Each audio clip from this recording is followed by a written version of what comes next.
എനിക്ക് പറയാനുള്ളത് രണ്ട് ടീമുകളോടാണ്. ഈ നൂറ ഹബീബ് തങ്ങൾ എന്ന് പറയുന്ന ചങ്ങാതിയോടും പിന്നെ ഈ മജിലിസിനൊക്കെ പോയിരുന്ന് ഈമാൻ കളയുന്നവരോടും. ആദ്യം മൂപ്പരോട് തന്നെ പറയട്ടെ, എൻ്റെ പൊന്ന് സഹോദര, കുറച്ചൊക്കെ ഒരു നാണവും മാനവും ഒക്കെ നമുക്ക് വേണ്ടേ? അല്ല, ഞാൻ അറിയാൻ പാടില്ല എന്നിട്ട് ചോദിക്കണം. ഒരു മനുഷ്യനാവുമ്പോഴേ കുറച്ചൊക്കെ ഒരു നാണവും മാനവും ഒക്കെ ഇല്ലെങ്കിൽ വളരെ മോശമല്ലേ അല്ലേ? ഈ സമൂഹത്തിൻ്റെ ഇടയിൽ ജീവിക്കുമ്പോൾ ഇത്ര ആഭാസകരമായ രീതിയിൽ സംസാരിക്കലൊക്കെ അയ്യയ്യേ വളരെ മോശമല്ലേ, വളരെ മോശമല്ലേ? നിങ്ങളൊന്ന് കേട്ടു നോക്കിയേ. ഒരു പെണ്ണ് പണ്ട് തിരൂരിലുള്ള ഒരു പെണ്ണിനെ കുറിച്ചിട്ട് പറഞ്ഞു അല്ലേ? തിരൂരിലൊരു പെണ്ണ് അവസാനം മരിക്കുമ്പോ ക്യാൻസർ വന്ന് വയറ് പൊട്ടി ഈ ലോകത്തോട് ഇവിടെ പറഞ്ഞു. നിങ്ങൾക്ക് അറിയോ പെണ്ണ്? ഞാൻ അറിയ പോലുമില്ല. മൂപ്പര് അറിയ പോലുമില്ല. പക്ഷെ മൂപ്പര് കാര്യങ്ങളൊക്കെ പറഞ്ഞു അല്ലേ? ഏതോ സ്ത്രീ പുള്ളിയെ വിമർശിച്ചത്രേ. ക്യാൻസർ വന്ന് വയറ് പൊട്ടി മരിച്ചു എന്നൊക്കെയാണ് പറയണത്. അള്ളാഹു ആയാലും ആ സഹോദരിക്ക് അള്ളാഹു ഷഹീദിന്റെ വലിയ പദവി കൊടുത്ത് അനുഗ്രഹിക്കട്ടെ. ഇത്ര വലിയ തോന്നിവാസം ദീനിന്റെ പേരിൽ കാണിക്കുന്ന മനുഷ്യന്മാരെ വിമർശിച്ചിട്ടാണോ?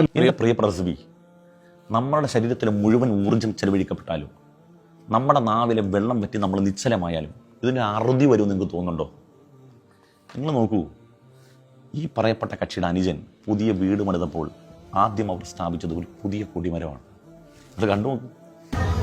അപ്പോൾ നമ്മുടെ നൂർ മജ്ലിസിലെ പ്രധാനപ്പെട്ട കൊടിമരമാണ് ഈ കാണുന്നത് കേട്ടോ. അതായത് ഇവിടെ വന്നാൽ നമുക്ക് കൊടിമരം കാണാനും ഇവിടെ സന്ദർശിക്കാനൊക്കെ നമുക്ക് സൗകര്യമുണ്ട്.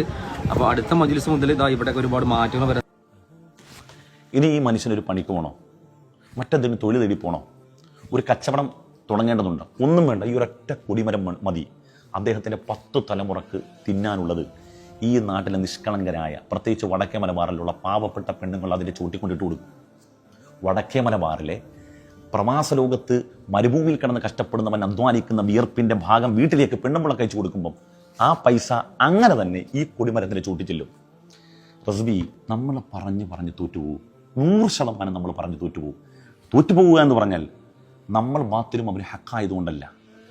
എനിക്കും റസ്വിക്കൊക്കെ എത്ര പ്രായമുണ്ട് നോക്കൂ.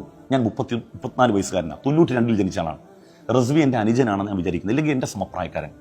റസ്വി നമ്മളൊക്കെ ഓതാൻ പോകുന്നതിന് എത്രയോ വർഷം മുമ്പ് ദറസ് തുടങ്ങിയ 100 കണക്കിന് ശിഷ്യസമ്പത്തുള്ള 25 വർഷം ദറസ് നടത്തി പരിചയസമ്പന്നനായ ഒരു മുദരിസ് അദ്ദേഹത്തിൻ്റെ സദസ്സിലെ നിത്യസന്ദർശകനാണ്.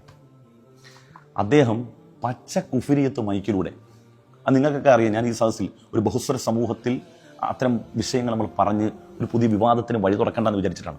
ഇസ്ലാമിക അടിസ്ഥാന വിശ്വാസത്തിനെതിരായ പച്ച കുഫിരിയത്ത് മൈക്കിലൂടെ പറഞ്ഞിട്ട് ഹാരിസ് മദനി അല്ലാത്ത, അങ്ങനെ തുടങ്ങിയിട്ട് കുറച്ച് ആളുകളല്ലാത്ത വേറെ ആരാണ്, കുമ്മോടി ഉസ്താദ് അടക്കമുള്ളവരല്ലാത്ത ആരാണ് അതിനെതിരെ പറയാൻ സന്നദ്ധമായിട്ടുള്ളത്?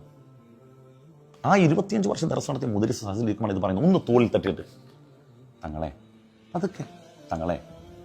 അങ്ങനെ പറയരുത്. ഇവിടെ ഈ സദസ്സിലിരിക്കുന്ന ജനങ്ങളൊക്കെ അവർ മുനികളാണല്ലോ, അവരുടെ മനസ്സിൽ ഇതൊക്കെ ഒരു കുഴപ്പമില്ല എന്നൊരു തോന്നൽ വരും.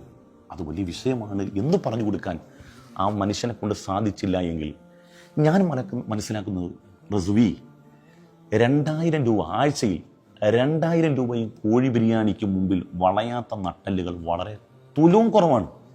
അങ്ങനെ ഒരു നട്ടലുണ്ടെങ്കിൽ ആ നട്ടലിൻ്റെ പേരാണ് ബഹുമാനപ്പെട്ട മൗലാന പേരുടെ ഉസ്താദ്. ഇന്ന് എരണം കെട്ടവനെന്നും അങ്ങേയറ്റം മ്ലേച്ഛവും മോശവുമായ ഭാഷയിൽ അദ്ദേഹത്തെ സംബോധന ചെയ്യാനുള്ള കാരണവും ഇത്തരം ചൂഷകന്മാരായ ആളുകൾക്ക് ഇന്നും ബഹുമാനപ്പെട്ട പേരുടെ ഉസ്താദ് എതിരായതുകൊണ്ടാണ്. നോക്കൂ നിങ്ങൾ, സമീപകാലത്ത് ജിന്നു മഹദർ എന്ന് പറഞ്ഞു ഒരുത്തൻ കൊണ്ടുനടന്നു. എന്താണത്? ഗൾഫിൽ ഹോട്ടൽ നടത്തി പൊട്ടിപ്പാളീസായി വന്നവൻ ഈ നാട്ടിൽ വന്നിട്ട് പുതിയൊരു കച്ചവടം തുടങ്ങി. അതാണ് ആത്മീയ ചൂഷണം. അവിടെയും നമ്മൾ അദ്ദേഹത്തെ വിമർശിക്കുമ്പോൾ വാട്സപ്പിലും ഫേസ്ബുക്കിലും മെസ്സഞ്ചറിലും വന്നിട്ട് നമ്മളെ തിരുത്താൻ ശ്രമിക്കുന്ന ആളുകളുണ്ടല്ലോ. എന്തുകൊണ്ടാണ് ആ തിരുത്തൽവാദികളായി വരാനുള്ള കാരണം? ഈ പറയപ്പെട്ട ജിന്നു മഹ്ലറയിലും പോകുന്നത് ഈ വേഷം ധരിച്ചവരാണ്. ഈ നാട്ടിലെ നാടന്മാരെക്കാട്ടിയും സാധാരണക്കാരെക്കാട്ടിയും കൂടി ഈ വേഷം ധരിച്ചവരാണ് അവർ സദസ്സിലുള്ളത്. അപ്പോൾ സാധാരണക്കാരായ ആളുകളെ നമ്മളെങ്ങനെ കുറ്റം പറയും? നിഷ്കളങ്കരായ ഉമ്മമാരെ എങ്ങനെ നമ്മൾ കുറ്റം പറയും? അപ്പം ഈ സദസ്സുകളൊക്കെ വിജയിപ്പിക്കും. അപ്പം ഞാൻ പറഞ്ഞതുകൊണ്ട് നമ്മുടെ ഊർജം, നമ്മുടെ തൊണ്ടയിൽ വെള്ളം പറ്റിയിട്ട് കാര്യമില്ല. കാരണം നമ്മുടെ ഇതേ വേഷം ധരിച്ച, നമ്മളെക്കാൾ പരിചയസമ്പന്നരായ ആളുകൾ, ഈ പറയപ്പെട്ട ചൂഷകന്മാരും ഒരു ഇൽമുമില്ലാത്ത ഈ മനുഷ്യന്മാരുടെ മുമ്പിൽ പഞ്ചപുച്ഛമടക്കി പോയി നിൽക്കുമ്പോൾ അവർ പറയുന്നതും ചെയ്യുന്നതുമാണ് മുഴുവൻ കാര്യങ്ങൾക്കും സപ്പോർട്ട് കൊടുക്കുമ്പോൾ പിന്നെ ഈ സമുദായത്തിൽ നമ്മുടെ ശബ്ദം ഒറ്റപ്പെട്ടു പോവുകയല്ലേ? ആ സമയത്ത് ഹൈറായ പരിപാടി വീട്ടിൽ ചെന്ന് ഭാര്യയുടെ മക്കളോടൊപ്പം നമ്മളെ ചെലവഴിക്കുന്നതായിരിക്കും. അള്ളാഹു നമ്മളെയൊക്കെ നന്നാക്കട്ടെ. ഇതൊന്നും അവസാനിക്കാൻ പോകുന്നില്ല ഉസ്താദേ.